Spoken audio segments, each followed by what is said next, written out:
So, Johnny, welcome. Thank you. Come on, guys. Johnny, welcome.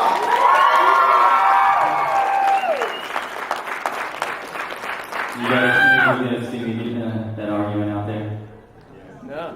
Yeah. I want it. I got steam. It's all worked out now. Love and pizza. Yes, there's a misunderstanding. Anyhow, Chick-fil-A is really good. There's a new Chick-fil-A here that you guys got. And I am Johnny. Thank you. What are we talking about?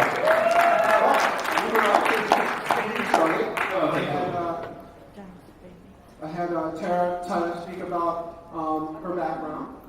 And so, without going into a lot of detail, let's talk about Johnny. Okay. Rock star, movie star, television star, voiceover star. What else is there? Dad, biggest star of them all, Yeah. So, how is that? How do you balance all that? It's kind of like being Tom Cruise, isn't it? Without the music and without jumping on Oprah's couch. Yeah, I guess you do have to be a little crazy to be able to do those things. I don't know, a lot of acting and really anything, most of the things that you mentioned, I just enjoy doing. And when you enjoy doing things, you make time for those things, So, we kind of went into a lot of detail on... So you wanted more detail. Too short.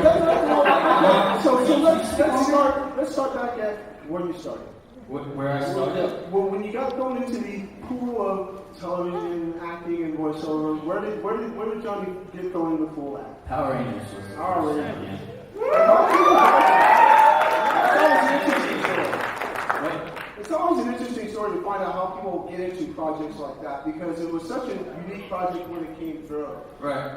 And I remember reading, when they were looking for people to play specific roles in these kinds of shows, and I kind of, was like, wow, they actually are going to do something with that, but I didn't know all the detail. And of course, you're one of the people that came up through that. So, how did you wind up there? Well, I lived in Texas at the time, and my dream was to become an action star. I wanted to be like Jackie Chan or Bruce Lee or something. Since I was a little kid, that was kind of my dream. And I was studying Shaolin Kung Fu at the time as well. And it was something that I told all my friends, and they would always tell me, well, dude, you live in Texas. People, I guess, don't make it. You need to think of something else. But I didn't really. All I thought about was, martial arts and being an action star.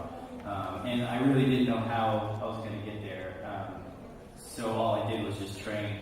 And one day when I was training, my instructor was reading the paper, and he calls me over. And he shows me this little article that says, looking for new Rangers. And it's got a little picture of all the Rangers standing there. And it didn't really say much. It was just like this open casting call, a cattle call, I guess, And so he was like, you should go give it a shot. I was like, well, what is it, like stunt guys or like people on the show? And I was like, I don't know. It's like, let's throw something together and then just go and figure it out. And so he helped me put together something like kicks and flips or whatever, a little routine, I guess. And then I went to the audition, and there were thousands of people there, and they were really good too. It wasn't like I was the best or anything. There were people doing some crazy stuff.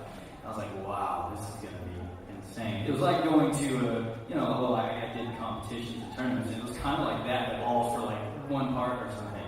I had no idea. We were all in a line. They would call us in like 20 at a time, and then they'd pick a few people and say, the rest of you go home. And I made it through that first cut, which was, I guess, my looks, And then the second cut, they brought everybody in. They were like, okay, do some stuff. And you either had to do some kind of dance stuff, gymnastics, or martial arts. They didn't really care about the acting as much, because that was like first. And then, obviously, right? Have you seen the show? And then after that, then they did a whole other thing where we read a monologue, And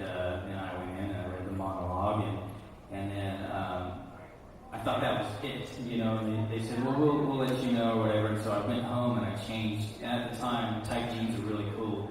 And so I put my tight jeans on instead of my sweats and stuff because I figured I was going to do any more kicks and that was it. But then they called, I guess, a few of us back and they wanted to see us do the martial arts stuff again. And I was like, oh man, what am I going to do? You know, I got my tight pants on. I can't kick higher than like this table. And I remember just thinking in my head, you know, I was looking at the people because they had like a table like this and people that were standing there and they all had mean faces except for one lady, you know, the only female that was there, just kind of smiling. And so I just thought, well, you know what, all I'm going to do is I'm just going to smile and look at her as I do my routine, you know? And so I'd do my flips and go, you know, and then kick her whatever, and find her and smile. And they're like, okay, great, thank you. And so that was it, and I thought, well, that's the end of that. I guess so much for that. I'm going to college.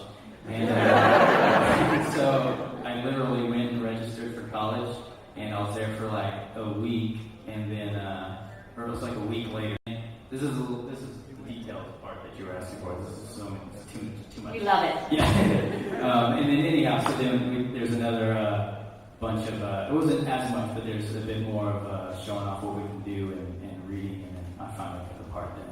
And I remember I was sitting across the table from Haim Saban, and he has like this big, it's just like this, and he like, it's like a phone book, he slams it down in front of me. And it's my contract, you know. And I don't know anything about it. They're like, blah, blah, blah, blah, just like telling me things. I'm like, oh, what? Yeah, okay, just sign here, okay. Yeah, I'm old enough to sign. So I just signed wherever they had me sign, and then they pulled it away, and then Haim's sitting there, and then I see him, and I'm a little afraid. And he's like, you are going to make me millions. And I'm just staring at him, and he's like millions upon millions. And I was like, cool. And then he's like, and you'll make some money. And he seriously said this, and then he's like, are you okay with that? And I was like, hey man, I was working at Subway before this. And he's like, okay. And I made the part. So, you know, that means the headline splash is, for this to apply next newsletter at the con, Johnny Yong Bosch almost went to college. Almost made millions upon millions. Actually, no. Actually, he helped someone make millions upon millions. Exactly. And he made some money. But you guys love it, right? I know a lot of people think or assume that, I mean, because there are some of the other guys that hated it, you know. But me, man, it was fun. Like, I had no idea what was going on half the time. And I was just thrown into it. We were working 6-7 days out of the week. And it was like 14 to 16 hours, you know, crazy schedule, but I really enjoyed it, you know. It was like, finally I was doing that. There's this one day after, like, I don't remember, it was like whichever episode. It was probably like within the first 3 episodes. Yeah, it was. And I was out there in the morning, and there's in Castaic or whatever, and there's dew on the grass, and the sun's coming up, and they're setting up the lights, and I'm on my rollerblades trying to figure out what I'm supposed to do, and I stop, and nobody's around me, but like everything's happening like far off around me, and I just feel the sun just reflecting on the grass, and then it hit me, and I was like, I'm actually here, I actually made it, I'm doing it, this is what I wanted to do, you know, and I'm here. Even though it was Power Rangers, it wasn't like a big start, you know, but it was definitely that moment where I felt like, okay, I finally kind of made my way in the door. That's awesome. It was a good feeling, it really was. So It's all been down. did you ever have that epiphany or that moment of wow when you saw yourself on television? Like if you ever like flipped on TV and just was like, what the hell is that was? You know, it was a long time before I actually saw it because, you know, we were working. They had us working really hard. And really, the first time I saw it was like when we had to go in and dub over the helmet head stuff, you know. But I don't really remember. It was still just kind of like, at that point, it had become part of the process. And I was just like, I just kind of accepted that's what it was. When I finally saw like the first couple episodes, I was like, eee. I talk like that? I sound like that? That's weird. It was definitely weird. I mean, just like when I first started, the first anime I did was Bastion Trigun. When I heard myself, I was like, wow, I sound like that? That's weird. It's like in your voicemail message, you know, you play it back and you hear it, you know, and you try to correct it and make it sound. You never sound the same in your head as you No, do never, in real life. no. And that's Pardon the- me also for eating while you're talking. Go on. But that's totally how I felt when I first saw some of the Trigun stuff. I was like, wow, that seems kind of weird, you know. But I had a great director, you know, Lee Sargent, and she really kind of guided me through the steps, and she really kind of trained me through that series, like how to be a voice actor. You know? And then obviously I learned Lee Sargent. And then I learned more from Mary Elizabeth when I went on to do Wolf's Rain. She taught me a lot. She's amazing. Yeah, you learn a lot from your directors. You Yeah, really do. So,